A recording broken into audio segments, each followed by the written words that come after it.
What's going on, everybody? Welcome back to the first episode of the podcast that does not have a name yet, but I am with my good friend, IFBB Pro, Shannon Seeley. Shannon, welcome to the show.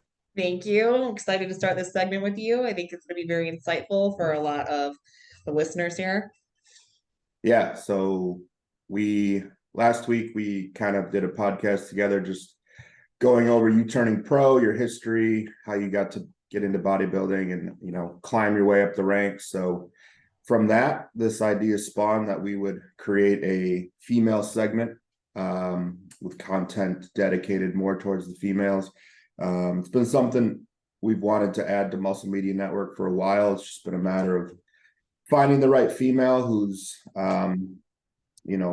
walked the walk and been in the trenches for as many years like you have, and then who's willing to talk about, I guess, taboo topics of that go into bodybuilding as a female. So I'm really excited for this one. We'll be recording weekly. Yeah, I'm excited too. I think people will get a lot out of it. Yeah. If you're not already, make sure you subscribe to the channel, like, share, comment, subscribe, ring the bell. At this point now, we have 4 different segments that we're doing podcasts for every week. So if you ring the bell, you'll be notified every time one drops. I'd like to say I'm going to get it on a consistent schedule where I drop it on every consistent days, but it's just probably not going to happen. So ring the damn bell. So today, episode 1, what are we talking about? Today, I really wanted to focus on what it kind of takes to get into the level where you built a base foundation, and then you're getting into thinking about performance enhancing drugs and what you should be looking at before you even decide to take any sort of compound. And that's kind of really what I wanted to take. Time as a coach, I'm a coach, and one of the biggest things that I've seen, especially now, and I don't know if it's just post-COVID that I've just seen a trend. I'm glad that there's a lot of younger generation that are really passionate about, going to the gym, getting into bodybuilding, but I see them all getting a little bit too eager, even females getting a little bit too eager into just dabbling into compounds without even really knowing what their body can naturally develop and sustain without any use of performance enhancing drugs. So that's really what I really wanted to talk about, is what you can do first before even deciding to jump into that level. Okay. So let's talk training. A lot of people jump the gun on PEDs before they've even built a solid foundation naturally, and before they've even learned how to train properly. I could say that I trained with weights for 12 years before I did PEDs. So I had a foundation built. I knew I loved training. I knew I loved going to the gym. That was like a non-negotiable for me. I think that's important to know for yourself if you want to take it to that next level, whether you're going to compete in bodybuilding or you just want to use, PEDs to enhance your physique, even if it's from a non-competitive goal point. So when did you get started with PEDs, and how many years did you have training at that point? I have been training for about 4 years for bodybuilding. Before that, I had the athletic background, so I already had that genetic background of a little bit more density. And then I remember knowing, I talked to one of my coaches and had asked them, what is it going to take me to get to this level? Now I'm gonna touch base here, and then I know Tommy and I will delve into this topic probably further in another podcast. But when I got into PEs, I did not do it the correct way. And we'll talk about that in another podcast of why it wasn't the correct way, but I did it incorrectly. I got into compounds that I should not have gotten into as a female first. And so I had substantial gains, substantial fat gains, and a lot of virilization just going right off the bat because I did it incorrectly. But it did help build my muscle up just the incorrect way. So I think I started it after probably my third. I had done 3 shows naturally before I got into actually using compounds. Okay. What year was that when you started? This would have probably been 2000 and the end of 2017. Okay. So that you started PEDs? Yeah. Okay. And the Yeah. 2000, it might have been the beginning. It was in that range. I don't know the exact date because I talked about it for a while before that. And that was kind of like, for listeners, there wasn't there wasn't nearly as many podcasts in 2017. There especially weren't podcasts talking about how females should go about doing things. So we're in a No, good era and now. There's a lot of information, a lot more conversation about steroids in general. That can be good in the sense of it's not as like taboo, but it's also, there's a lot of misinformation too. So if you could go back, would you do it any different than you did getting the results that you have? absolutely, I would have. Going in, especially because I started a lot younger. I started in bodybuilding. I was just enamored with the look, and I had that mentality, whatever it takes, before even realizing the side effects of everything. And I preach side effects now. Make sure you're researching your compounds. Um, the biggest thing is like you said, is there wasn't a lot of information. So even asking people about side effects of what I was taking, I'm asking all the male bodybuilders in my gym. There were no female bodybuilders really in my gym. And the women that I did want to talk to were older, and that was a taboo subject. It is still, and it's still taboo too for a lot of females to discuss it. Even online, I mean, I have people on my platform, they'll be like, oh, all you're doing is taking steroids, where we have that stigma of that bodybuilders taking steroids is a bad thing, where it's more so that people don't understand what they're doing for you, what they can do. They're helpful aids to an extent, but you still have to put in the work. And I think that stigma is that when you're taking steroids, you're cheating. And I think that has to go away because there is still so much health and training and everything that goes into ensuring that you're doing it properly.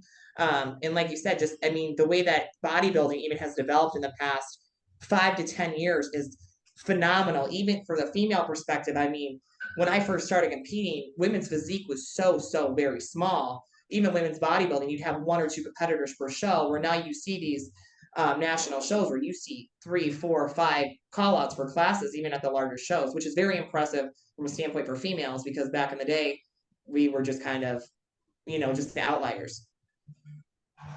Yeah, I think female bodybuilding has made the biggest resurgence in 2017. I'm not sure that it was even alive again. I think it was out of the Olympia at that time too, wasn't it? That time they didn't even have it at the Olympia. Yeah, it's come back in the last 4 to 5 years for sure. Mm-hmm. So diving into more of, I guess, different compounds. What do you like? What have you done? What do you think females should stay away from? Kind of give us some insight into your use. I will say one of the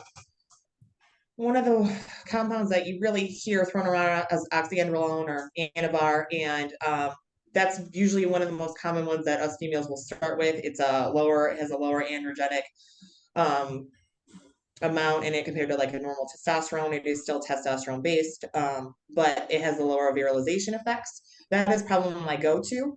I've used that for every prep since I started PEDs. Love it. Not really had a lot of side effects with it. Um, some of the ones that I have used that I will not use again is I've used equipoise. Um, I for women, that was, I will say, back, that was my first combo. My first compound combination that I took was Mastron and equipoise. Here I am, 19 years old, I don't even remember my dosage because I would not even do my own injections. I literally would be in the back of a closet with my coach injecting and pinning me because I was so scared to do that. And I remember putting on 40 pounds. I think I told you this last podcast, 40 pounds in 2 months. And it wasn't muscle. I mean, it was muscle to a little extent, but I mean, I got big. I think I was 200 pounds. I mean, that was my pregnancy weight. Um, so I would say in that one, the virilization and the side effects for those two compounds were ridiculous. I mean, I ended up having to get laser hair removal pretty quickly after coming off that cycle, just because me already being Italian and then having all the virilization side effects. I mean, my voice deepened, my facial hair was ridiculous. That is one thing too that I've noticed is a lot of women it happens. I mean, especially me of Italian descent, I already have darker facial hair. So you have to look at that when you are looking at compounds. If you already have like a darker complexion or you already have darker hair and you're a female and you're looking at these compounds, understand that if you're Italian like myself and you take something that does have the virilization side effects, you're probably going to get a mustache or a beard that you're going to have to take care of pretty quickly. It just affects each female differently. You know, I have females that take certain compounds that never have any virilization, and I'm sure you have the same thing. It just depends honestly on how your body responds to them and your hormone panels. Um, Going back to what else I've taken, I mean, I've done primo once or twice for cycles, but honestly, as I've aged and I've kind of learned my body a little bit more, I think the hardest thing I ran even my last prep was I did 4 weeks of Winstrol at the end of my prep. I did no injectables besides GH. Personally for me, and I'm sure you the same way, is like the leaner you get for show prep too, it's just even pinning yourself, trying to find that little amount of subcutaneous fat or skin that you can inject into your stomach it gets ridiculous. Because then I'm just actually pinning my vein or something like that, and then you're like, oh. So um I mean, that was probably the gist of the hardest stuff I've ever taken. Um, I'm glad I did to experience it, and I came out a little bit. I mean, I think I came out a little bit safer than other people with just long term effects because I didn't run them so long. Luckily, I had coaches that knew to an extent what they were doing with my cycles. Um, but yeah, that was probably the main things. And obviously, like the little stuff like T3 and Clen and stuff, but those aren't really androgenics. No, those would be like your ancillaries. Yeah. So I think in terms of side effects, like I've had a lot of women who've the darker complexion. So if you're darker hair, brunette, black hair, I mean, I've seen women that have to shave or take care of facial hair that have never done PEDs. So Mhm. that's a big genetic component. And when we talk side effects, a lot of it is genetic based, and then some people just respond better or worse to certain families of compounds. So like it's common for some women to run MPP in an off-season setting, depending on the division. If it's like figure, women's physique, women's bodybuilding, probably even wellness now. I know wellness girls are getting bigger and Mhm. pushing size. So the nandrolone family, in my opinion, in my experience of working with women, great for putting on muscle. Good chance is if you're susceptible to estrogenic side effects, MPP might not be the one for you. But it does put on a lot of muscle. Also, Mhm. you do have to be ready for the body image issues that come with it because you will get big, you will get puffy, carry a little bit more water. Whereas any of the DHTs like Primo, Masteron, Anavar, Winstrol, those are non-aromatizing. Um, if you're susceptible to hair loss, the DHTs become a bit more of a risk. So again, these are all like side effects are individual. There's no Yep. blanket statement we can make that's going to say, if you take MPP, you're going to get acne, or if you take Winstrol, you're going to lose all your hair. Like it doesn't work like that. I know some people who can bang a lot of compounds and have zero side effects, and I know some girls who get side effects with just TRT. It's just the way genetics work. Yeah. So I think, from your standpoint, what I know about your history and your use and you've like me, you're pretty lucky when it comes to drug metabolism and not having it, I don't have any issues really. I was already going bald when I started steroids, so I just accelerated it. Outside of that, there's really, been no issues. Yeah. Um, did you notice any issues with your blood pressure on EQ? Yes, I when I was on EQ, my blood pressure was pretty out of whack, and I will say I never had what was my biggest indicators because I was younger. I didn't monitor my blood pressure. My biggest indicator that something was out of whack with my blood pressure was when I was working out. My pumps hurt so bad to the point where like I could not lift anymore, and that's when I brought it to my coach's attention at the time. He's like, "You need to give blood." And when I went to go to donate blood, they checked my blood pressure, was out of whack. And when I was able to actually donate it after, it was just so thick. And at that time, I didn't understand the concept. I didn't know that when you are running so many compounds, after a while, you do need to dump your blood just to allow, your blood to get some reoxygenation. And so that was kind of a learning curve. And I still find myself now, and I don't know if you have, I still have clients that don't realize that they need to donate blood. I would say if you are listening and you do not give blood regularly and you are, running stuff, it's something I would say minimally at least twice a year. Donate blood, dump it, do something. You have to clean it out because it's just gonna end up just causing too much. Yeah. No, I asked because the only issue with blood pressure I've ever had was when I used to run EQ. Yeah. I think I And ran it. I mean, like I said, this was one time so long ago that I ran it, and thank goodness I didn't run it for longer than I did because I don't know what would have happened long term. The good thing with that is my voice did change a little bit deeper, and then because I didn't run it for so long, it did kind of correct. I still have a little bit deeper voice, but I don't think it's insane. Like you can still tell I'm a female when you talk to me. Whereas some of these females that have done it a little bit too long, you have to ask if they're a boy or girl when you're talking to them on the phone or something. yeah, and I mean, I know women that are comfortable with the decisions they've made and their femininity, but they still get asked that question or they get called sir. Yep. And I think when we dive in, like obviously starting PEDs is a moral choice. We're not here to say yes, do it, or no, don't do it. That's not our decision. You can make that choice for yourself based off all the information available.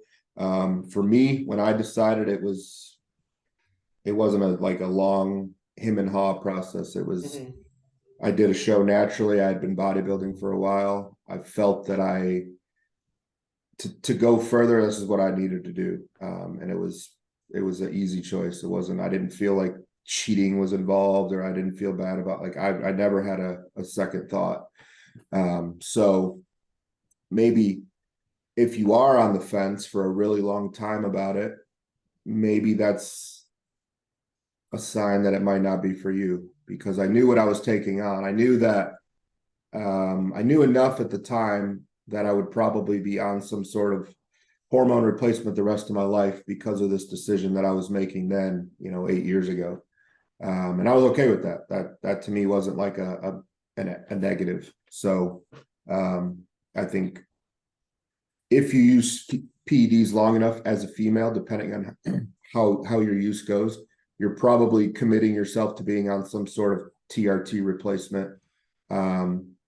Maybe not for life, but for a pretty large portion of your life moving forward once your heavier compound days or your competing days, if that's what you use it for, are done. I think a lot of the information we have now is that, you're never going to get your own production going the way it was. And obviously testosterone plays a big role in quality of life, mood, libido. For females, I've seen it, bringing up testosterone, regulate periods, just improve a lot of different things that weren't talked about years and years and years ago. Even male TRT has come a long way from when I started in 2015. Like, it was super underground and super, I guess you could call it taboo. It was still legal because I had a script because I was a firefighter, but it was also much more expensive because there wasn't that many clinics.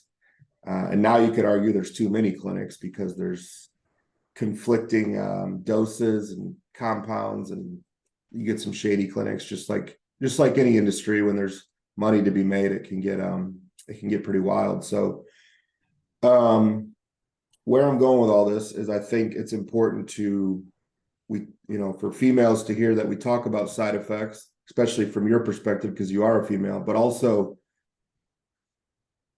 was there ever a point where, not that like major sides were happening, where you just kind of accepted, like, this is part of the route towards my goal, like you wanted to become an IFBB pro? I don't think that I ever when I did my first dosing and I put on all that weight, that was kind of the biggest thing is, and I think a lot of females can relate that are using PEDs and possibly have a background similar to mine where they did struggle with body dysmorphia or eating disorders, because there are quite a few of us competitors that have that background. And I think watching your weight and your body change, taking certain compounds, can have a giant mental effect on your body, especially when you're taking compounds purposely to put on muscle and put on size and gain weight.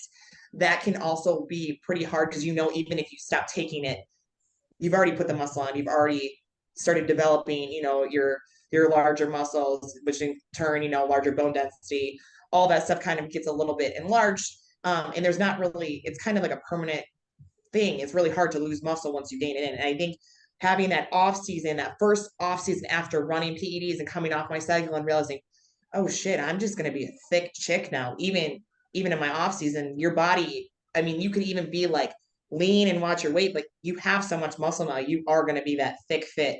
And I think that was the most challenging thing is understanding is that when you start cycling, you are never gonna be able to go backwards and have that body that you wanted before. I think that's the main thing, is understanding that you see all these girls and they look phenomenal, shredded on their prep season and their off seasons. A lot of people now are being a little bit more open, posting what they look like on their off seasons a little bit thicker.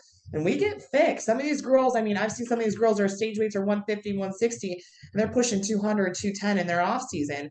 And that'll be another topic with the fluctuations in weight and stuff. But I mean, it's one of those things that I think that you have to really have thick skin to understand that you're gonna be, in layman terms, fat in your off season and lean in your on season. I mean, that is one of the biggest things that I had to accept when I learned that. And I wish I would have gone a little bit slower into it because I did struggle with my eating disorder quite a bit after learning, oh, I'm gonna be thick fit my off season for the next 20 whatever years I decided to do this sport. But it's one of those things I've accepted now. I enjoy it. And I think, as you get into the sport and the routine and the regimen, it's just, you understand we're such a tight knit bodybuilding community that you see people, that can correlate and have the same experience with you, which is nice. And I think that's really good, even though, bodybuilding community in itself is small, but we all know each other basically, either through social media and stuff, but in the real world, I think it's a little bit harder because you have that stigma as like, well, you're a big chick in your off season. That's you're almost kind of like a freak outlier.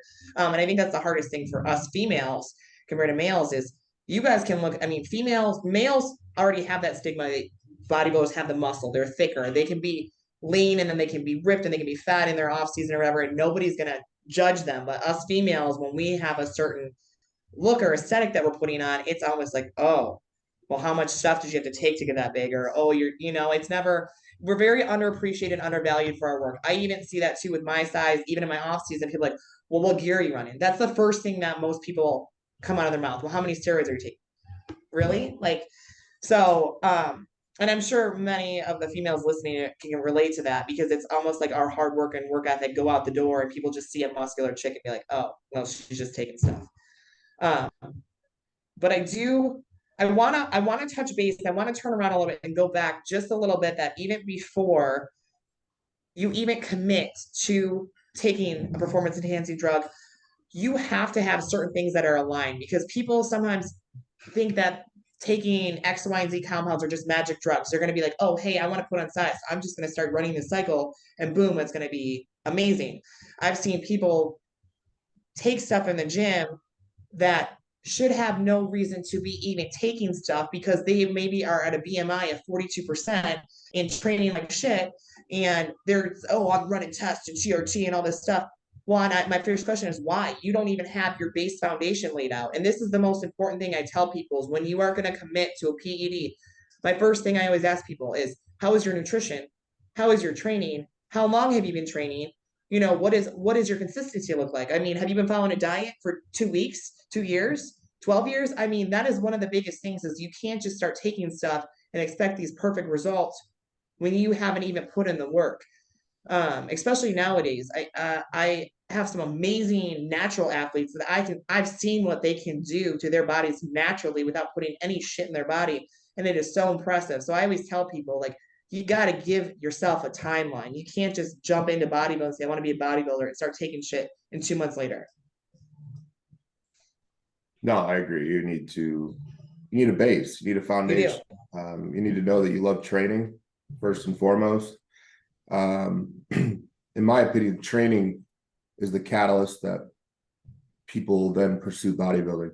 It's not the other way around. No one loves to compete, but they hate to train. I've never Yeah. met one person who's that's their goal, or they love to diet, but they hate to train. Like, I wouldn't eat like this if it wasn't for the training and the growing muscle. Like, why are you gonna go through a contest prep and restrict yourself and get to that low body fat if you don't love to train and you don't love, the pursuit of a Mhm. look? So, um, the pillars of success are training, build a foundation, um, nutrition, make sure your nutrition's in line, make sure you can follow a diet, make sure you can, meal prep, make sure you can take care of those basics, make sure you're doing some sort of cardio or just movement with steps, whatever that looks like for you and your body type. Supplementation, both over the counter, and obviously PEDs will come into it, but there is a need for more health supplements when you go enhanced. That's females too. I mean, I have a whole shelf of supplements over there that are instrumental in the reason I'm able to improve my blood work, even though I've been enhanced for 8 years. You know, we can touch on blood work at a different point, but running PEDs can cause things to skew. Again, it's all genetics. Some people can run things and no issues. Some people run a very small amount of one compound and their lipid panel goes nuts. Blood pressure might shoot up. It can get dicey. So you have to, not one, you have to get the blood work, but two, you have to fix it when things are off. And then obviously just the basics. Make sure you're hydrating, drinking water every day, salting your meals. These are the things that I point out to a lot of the young people that I work with. That's like your foundational pillars of success. Sleeping properly. If you can't do all that stuff, then being enhanced, Yeah. it's not one, you're going to get a little bit more out of what you're doing, but you're not going to be getting as much as you could be if you were handling all the, master the basics first. And then that enhancement will do just that. It will enhance what you're doing. But what I find is a lot of people cut corners, and then they add in PEDs and they do get better, but not getting they're not getting the progress that they could if they were doing all the basics more efficiently. And at some point, that progress is going to probably halt. And then they're going to be faced with a crossroads of, do I have to up the dose to keep making progress? And that's where I'm not saying you're never going to up the dose, because people do it and you have to in order to, keep staying competitive and climb the competitive ladder if that's worth it to you. But you want to make sure you're upping the dose and doing all the basics to the best of your ability too. So at this point, I think, anybody who can't grasp that, like, Yeah. I don't even really have much more. I don't have anything left to say to them. Like, if I come across someone in the gym and they want to talk about steroids, it's like, I can ask you 3 questions. And if you don't have, like, if I ask you, what'd you eat today? And you don't know, like, this was meal 1, 2, 3, like, no, I don't want to talk about steroids with you. You're going to make me dumber. Yeah. I do want to point out too, especially for females too, when you are, you're lined up with the base foundation and you're ready to look into PEDs. If you are taking birth control or like an antidepressant, you have to look at your medication list too, because I've seen a lot of women jump into PEDs, but they're on birth control or they're taking an antidepressant. And unfortunately, when you have medications that you are taking and then you're trying to take PEDs or that, they don't typically work well and they don't work the best way. I personally, and I get asked this a lot, the minute I started bodybuilding and doing PEDs, I got off all birth control and I have never been on birth control since then. And I always tell women, honestly, it's the smartest thing to do is if you're taking PEDs, you really need to be off birth control. There's really not, it's very hard to run both of those together and have them work cohesively. It's almost impossible. I mean, I know it's been done, but most of the time we start running into problem with blood issues and the androgenics not working properly, or the weight's not coming off because the hormones are starting to get a little, fighting each other. So that's one of the biggest things that you have to understand too. So for females, and if you are thinking about PEDs, then you're understanding the risks. You're going to get rid of your birth control, and so that means that if you're active, if you're active sexually, you're just going to have to protect yourself. But most likely, if you're running PEDs, you're not gonna be getting pregnant anytime soon from those. Yeah. And it's not like an absolute, like if you're going to stay on birth control, you can. There's probably, you know, I would say if you're going to stay on it, the IUD is probably the better route. The copper Yeah. IUD, even that can have complications. I'm not an It's been expert. done. It's just Yeah. not, I just don't advise it. I think if you're looking to climb and advance up the ladder, and we're talking like serious competitive Yeah. bodybuilding, turning pro, um, probably best not to have birth control. But again, that's a personal choice as well, Yeah. just taking PEDs. So Yeah. I've never told a client like, hey, you have to get off birth control. Like, that's your Yeah. choice. I'll do the best I can managing your hormones with that in place. But Yeah. I've seen a lot of women who their life gets a lot better when they remove birth control. I mean, the obvious reason most people are on birth control is to not have kids, which that's your choice. Cool. But if it means, creating a hormonal storm just to keep that one factor in play, then you have to ask yourself what's worth it and what's not. Yeah. So again, there's just a lot of decisions you face. And I want to jog back to, you mentioned it, but there is a social stigma on females versus males when it comes to, I've Yeah. wanted to get huge since I was 17 years old. I talk about it in my posts. That's all I talk about is getting huge. That's all I think about is getting huge, adding more muscle, getting bigger, being a bigger human. The irony in that is I don't like attention. I don't really wear cutoffs. I don't really like people to talk about me about size. I don't like, but I get comments everywhere I go, and that's earned, I guess. I've put in enough time to where I'm a larger human. But for females, I guess you could call it a tax or negativity that comes from carrying more muscle and being bigger is, I don't deal with any of that. Yeah. The only thing I'll get is the steroid comments, which is, Yeah. that bounces off me like Yeah. water at this point. That just makes me laugh. But talk about how because I've watched all your off seasons and preps. You've gotten big. You've gotten like big and call it puffy. How did you deal with it from a mental perspective? Because I find a lot of women struggle to put on muscle because they can't get big. In your early years, and this goes for males too, but you're not going to look that impressive in the off season. Yeah. So you carry a lot of muscle. You're not staying lean for you probably isn't the move. You need to get a little fluffy and a little like you can let your body fat come up without being a slob. Yeah. It's the way to do it. But I think probably the first 6 years of my bodybuilding career, there was nothing impressive about me in the off season. Most people probably didn't even know at first glance that I was a bodybuilder with my off-season look because I just didn't have enough muscle to warrant that. But now it's clear anyone that comes up to me, wants to ask what I do. And that's what it takes size-wise. What I'm getting at is I can stay leaner and still be a big dude while not trying to necessarily stay that lean. Mm-hmm. Same thing for you. I think you've put in that time, you've earned that muscle on your body that's not going anywhere.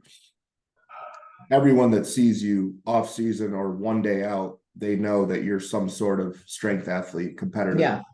Athlete. So how did you navigate that through the years when you were less impressive in the off season and just kind of fluffy?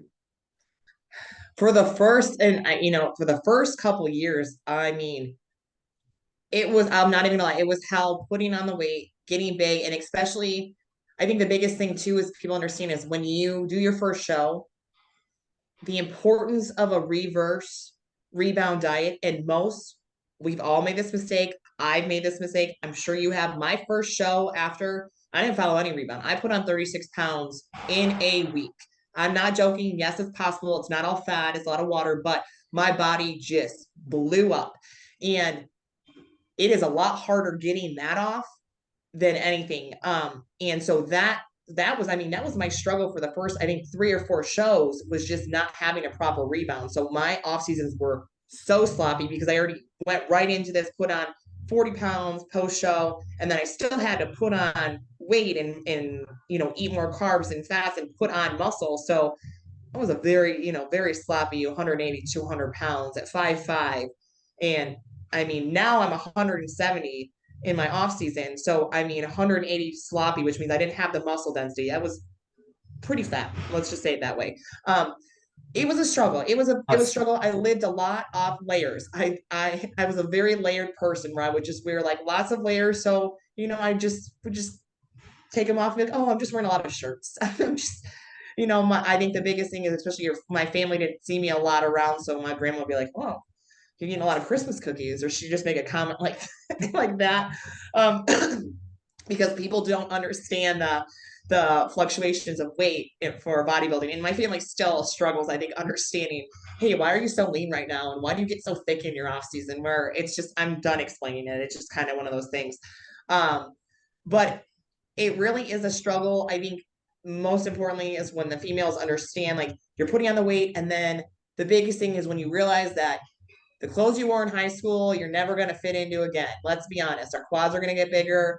The biggest challenge, I think, for me was learning how to dress myself, I guess I could say. It sounds like I'm a child, but learning how to dress myself based on my body. That's always a huge struggle because, especially as us women, even now we have the smaller waist, but we have the big quads. Our jeans aren't really catered to us. There are companies nowadays that are, but that's why I think leggings are, we see all the female competitors pretty much wearing leggings or stretchy pants because it's very hard to fit into jeans that comfortably fit us, even in our off season. One of the biggest things that I tell people, and they always don't believe me, is even when my weight's fluctuating about 15, 20 pounds on season, off season, that's still, I have two wardrobes in my closet. I have my on season prep clothes and my off season prep clothes because even 15, 20 pounds for a female is substantial with the way that your body transforms. So it's kind of one of those things where you just learn to accept over time. It wasn't a comfortable transition for me by any means. It's one of those things that as I've aged and learned a little bit, and I think I'm older now, I really have that mindset where I don't care what somebody thinks about my lifestyle. I'm at that point where I'm really happy with my successes and I really enjoy how I look. I actually did a podcast a while back where and most people that have the mentality and women that are committing to the PEDs have that mindset where you do not want to live that average life. You don't want to look like the average female. You're obviously in this sport for a reason. The thought of me looking average and looking like every other female out there in the gym, that's my biggest fear. And I think that's a lot of people's. You always want to grow and be more impressive. Like, and when I'm in the gym, my biggest thing is I want people to look at me like, she's a bodybuilder. She's probably one of the biggest girls in the gym. I don't do it for a competition, but obviously, like, I put in the work. Um, and that's took a lot to embrace more so because I mean, thick season, on season, off season, like, it's just, now I'm just there for the aesthetics of training and just enjoying the training. And I really love that refreshing mindset where I don't care anymore what people are really thinking.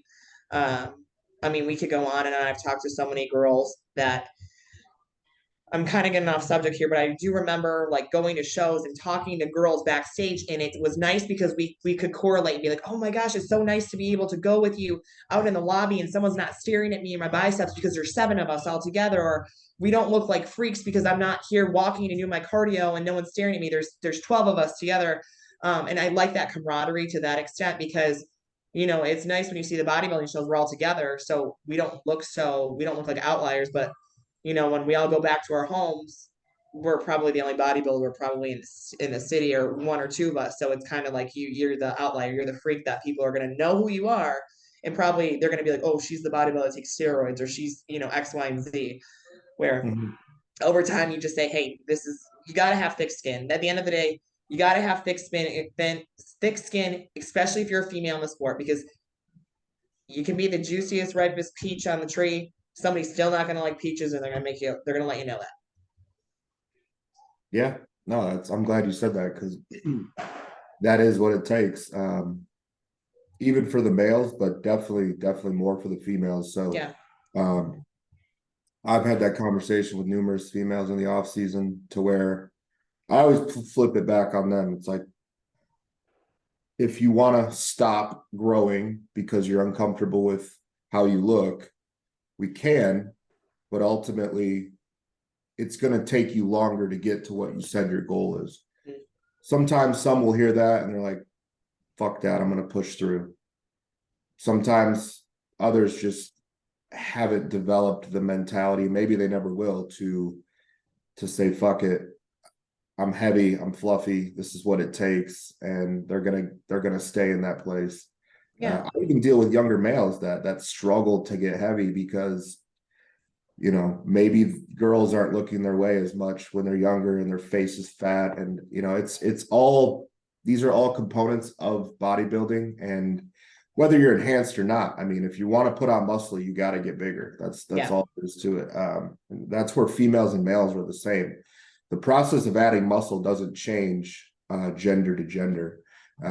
Same thing with training. Like, I don't have, maybe the specialization of the training program changes based off the division. Like a wellness and bikini competitor probably train a lot different than a women's physique or a female bodybuilder. A Yeah. lot more leg days and not as many upper body days. But the overarching theme is you're still going to the gym to get stronger. You're still going to the gym to progress and get better. Um, you're gonna sweat in the gym. The amount of females I see that are like afraid to sweat when they train is mind-blowing to me. It's like, how do you expect to achieve this goal that you have, but you're not going to sweat when you train? You have to get over that stigma. Like, Yeah. girls that train really hard aren't trying to be cute while they're doing it. That's one thing I could say of all the years of working with females and, knowing them, knowing hardcore trainers like yourself. It's not a fashion statement when you're in the gym. Like, you're there to work just the same as like I would be. It's not pretty. It's not supposed to be. The process isn't, the only thing that's pretty about competing is show day. Mm-hmm. Outside of that, it's ugly. Yeah. So that's another thing with you is you've always trained hard and heavy. Some girls are afraid to push those boundaries, and it could be tied to getting bigger, getting heavier. But is training heavy and training hard always just something you've loved to do? Yeah, it really has. I think when I first got into training, I did 1 year just learning the basics of training with my trainer at the time. And then I pretty much jumped into training, and I probably for a good 5 years of my training, I trained almost like a power lifter. I did a lot of heavier days. I did a lot of those where they were like 8x8s or the 3x5s, where it was just a lot of, I'm going to try to hit my 1 rep max and let's hit it 3 times. I did that a lot for the first 3 to 5 years, and I think that played a lot into helping with my muscle development. And I don't train like that anymore.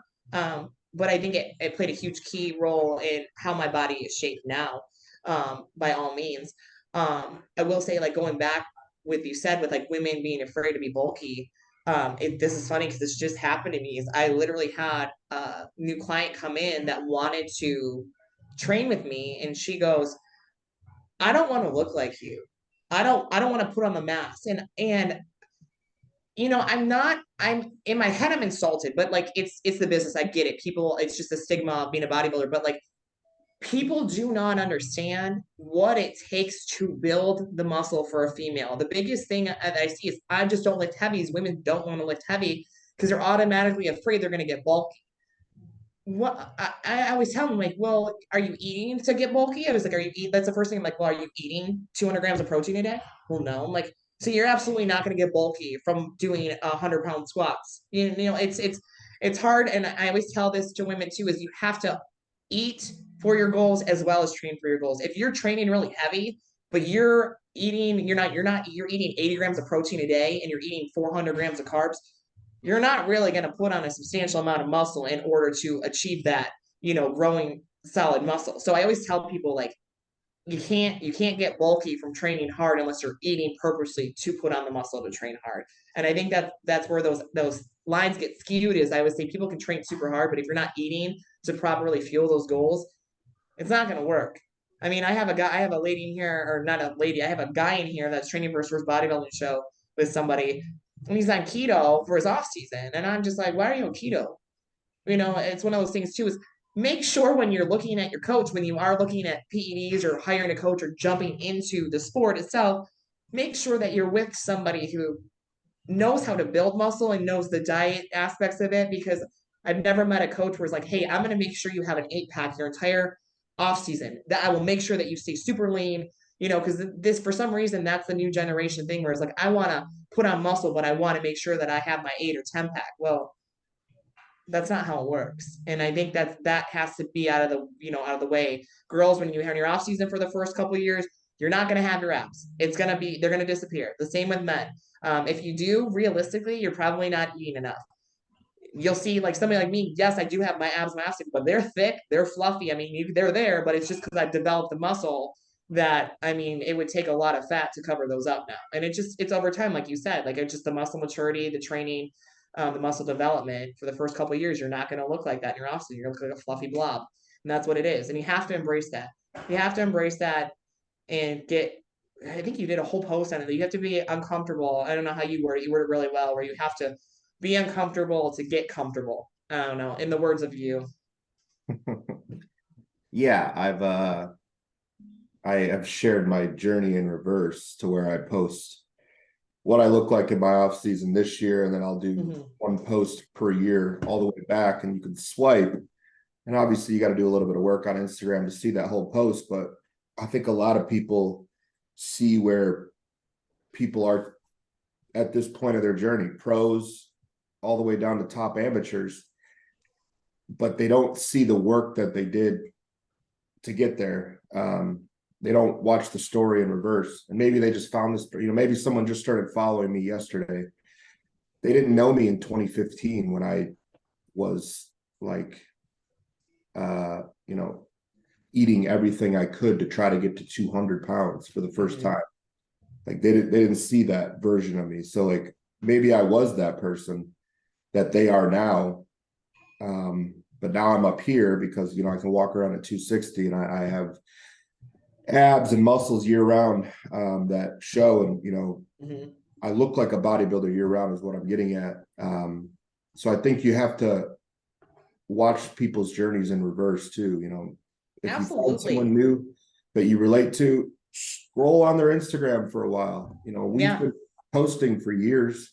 I wish Instagram would develop a feature to where you could kind of skip to certain, like you could skip years, like as you scroll. That would be cool. That would help a lot of people in the fitness world to see like how someone like you looked in 2014 versus how you look in 2023. Yeah. And then they could kind of see the gap. All right, it's a gap. It's a journey. It's a commitment. Nothing's going to happen overnight. With or without PEDs. Yeah, you can play Russian roulette with your health. I've seen a lot of females get into the sport, get into taking steroids, and they get hooked. I mean, just like males get hooked, females get hooked. There's good things. We're talking about side effects. There's a lot of good things too.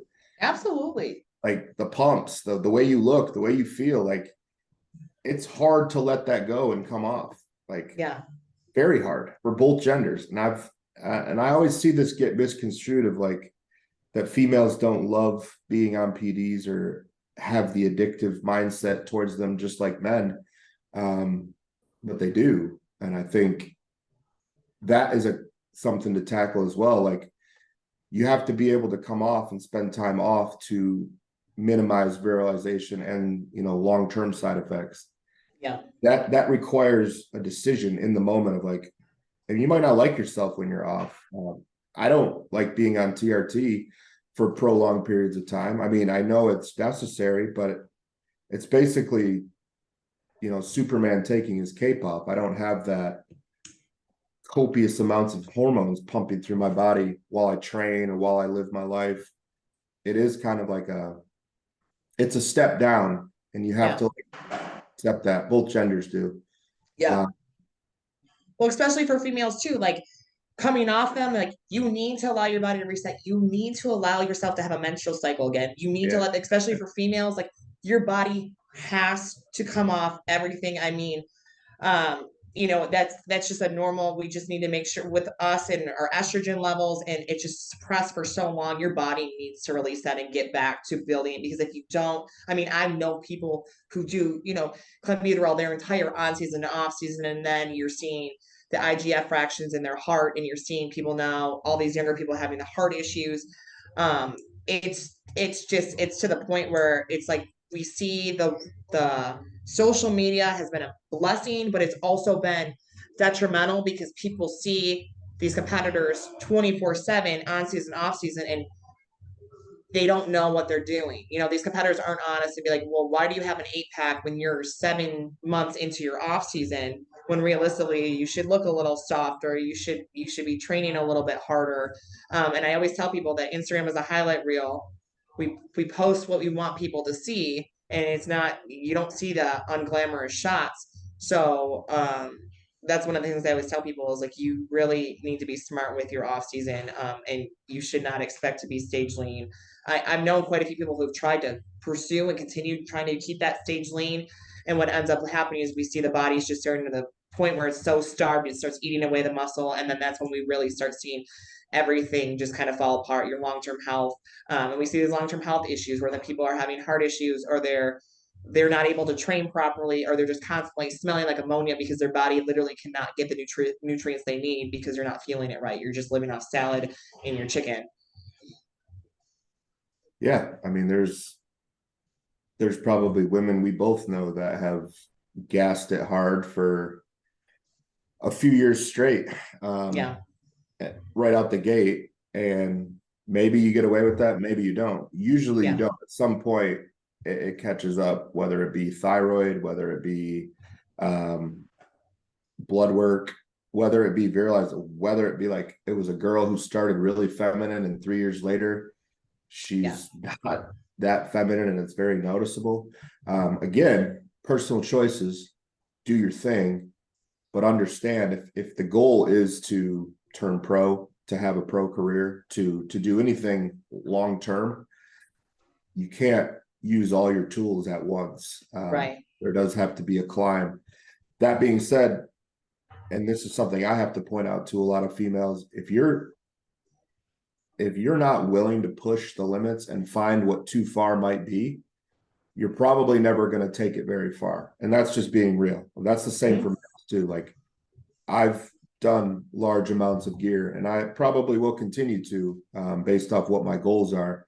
But I monitor my blood work multiple times a year. I invest a ton in health supplements. There are decisions I make that I'm very aware of what I'm doing, and I'm okay with that. If you're trying to be elite, if you're listening to this and you want to take it to the next level, whether that's turn pro, whether that's have a pro career, I mean, for some, depending on how your genetics are, that might even just be winning an overall. If you're not that good and don't have the best genetics, it might mean taking a little bit more risks. You have to determine what your risk factor or what your risk assessment looks like for you. I think I do a good job of helping clients with that and putting things in perspective. I'll never gas someone up on drugs who I don't, who doesn't seem sure of their decision, but also if it's not there genetically, if they've been going at it for years already, and it's like it hasn't come to fruition yet, maybe you've reached your peak, or maybe it's just, this isn't for you. And taking more drugs isn't necessarily gonna give you what you're after. You're chasing a carrot that you just can't catch. And I see that a lot with people in bodybuilding, but especially females, because I think they get hooked on. Women love competing. I think women love competing probably more than men. Women never complain in prep. Like, any girls I prep that love it, never 60 minutes on the stairs, they'll do 75. Like, no carbs, they don't care. They'd eat less. Like, they don't care. They don't complain. Men are pussies. My men piss me off sometimes because they complain about the easiest shit. But what I'm getting at is, there does have to be a mental check of like, how far am I willing to push this? And I'm sure you can relate to that. There's probably several points in your life where it was like, this is what I'm pushing for. This is what I have to do. Whether it means I'm walking around heavy, I'm defying society's stigma of what a woman should look like and what a woman should do. This is how I'm living my life. You're taking that bullseye. It's obvious to the naked eye. And the first comment people make at you is steroids, or I look like a man. Man comments. You're putting that bullseye on your back and taking that for your, like, are you willing to do all that is something every female who wants to excel in bodybuilding needs to ask themselves, because inevitably it's going to, if you get good enough, if you put on enough muscle, if you win some shows, if you start doing well at pro qualifiers, if you earn your pro card, I can guarantee you that stuff is going to come your way in some form. There's nobody who escapes it. Yeah, you're always going to, especially like, know this, when people start commenting and saying, oh, you look like a man, you're doing something right in the sport, because obviously you're starting to look the part. I'll say that for me, even though it stung for the first 2 seconds of my life, and then I'm good, because now it's to the point now where like someone says it, I'm like, okay, whatever. Like it's almost like it's so meaningless to me. I mean, I used to go through my Instagram and like take all the comments off. Now I'm like, I don't even care anymore. Like, let somebody comment that this is for me. But it is one of those things now. I'm like, well, I clearly look really good if you compare my physique to that of a male to an extent, but then I can go break it down and be like, the average male, you know, I see a lot of the female competitors that'll say, well, the average male does this and has a body fat and this. And but I want to circle back, because I thought what you said was really smart, where it's like pushing the limits, where you were talking about you have to push the limits. And this is my 2 cents, is I absolutely think that you have to push, you have to kind of see where your threshold is, what you want to go, but it is also okay to set boundaries. And I'll say it like this, is even though I've dabbled with a lot of compounds, I've never actually taken acetate. I've never taken testosterone purely in the pure form. And I have, every coach I have ever gone with, that was my boundary. I said, I am okay with me doing X, Y, and Z, but here is a list of compounds, which was testosterone, tren. There was a couple other things that I had on there. I had NPP on there just because I didn't like the side effects for me. But I said this to my coaches, and I said that I was like, these are what I will never want to take. I was like, if you can respect that, I am for that. And I think that's a very fair thing with a knowledgeable coach, giving them a list. Obviously, I'm still condoned, and I'm still open to my PED use, but I did set boundaries. And as long as my coach respected that, I'm totally for it. And a good coach is able to be like, that's fair. That's not going to affect you whatsoever. I can get around that. And that's good. And it is okay to set boundaries as long as you tell the coach. If you want to go into bodybuilding and you are totally, no, I never want to take PEDs, fine, but make sure that that is, if you're setting that boundary for yourself, you are making sure that you're telling your coach that, and you're abiding by that, because that plays a huge part in your values and your ethics. And with my boundaries aligned, I still wanted to make sure that I had good fertility health myself, because I never knew down the line if I wanted to have children or not. And I'm glad I did, because I do have women and friends of mine that are younger than me that were like, nope, I want to go pro, did not look at the long term. Now I have a couple of my friends that did not set boundaries, and they want to have children, and they are competing in, giving birth or having children naturally is not an option for them. So they're looking at other means. So make sure that, yes, bodybuilding for me, bodybuilding for you, it is a long-term thing, but you also have to look at the long-term goals for your life as well. Because if you're 20 years old and you're a female and you don't know if this is going to be a hobby, a lifestyle, career, or you just want to do one show, don't jump into something that you're not ready to understand that this could potentially make you infertile. This could potentially ruin your hair, make your hair fall out permanently.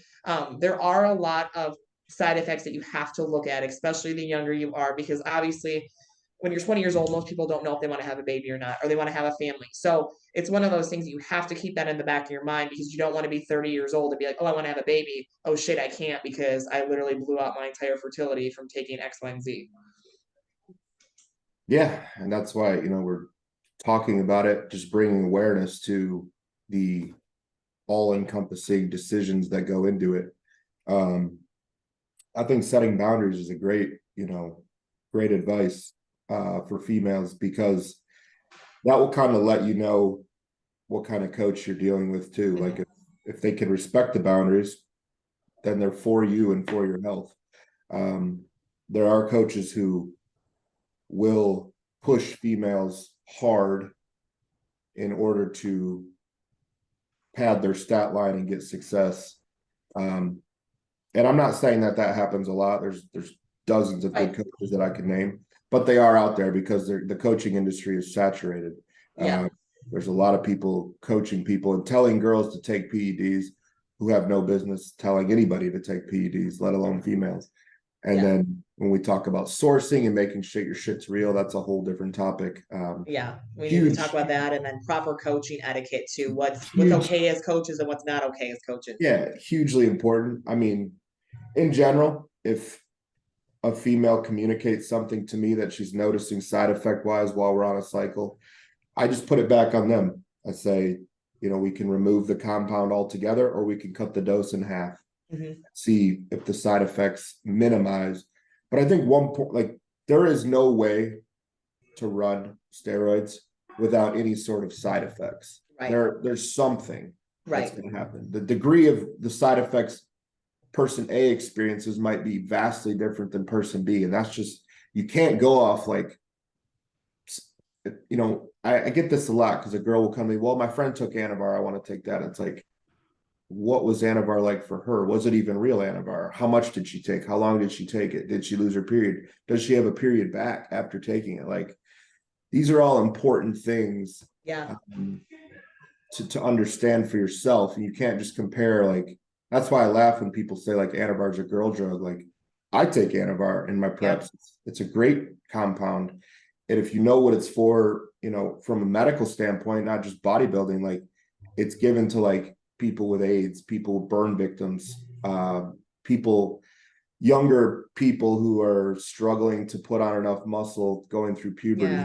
They give them Anavar. It basically prevents muscle wasting. I tell people it helps prevent muscle wasting and build up the muscle. It's used for a lot of other things. People just hear Anavar and think of bodybuilding, but most of these compounds that bodybuilders are taking, they have medical use. They have, they're that's what, These meatheads think everything's for muscle, but in that case, Anavar is like, it's a potent muscle builder, and they give it to people who don't even weight train or eat the diets we eat, and they put on like actual documented skeletal pounds of muscle over X amount of time.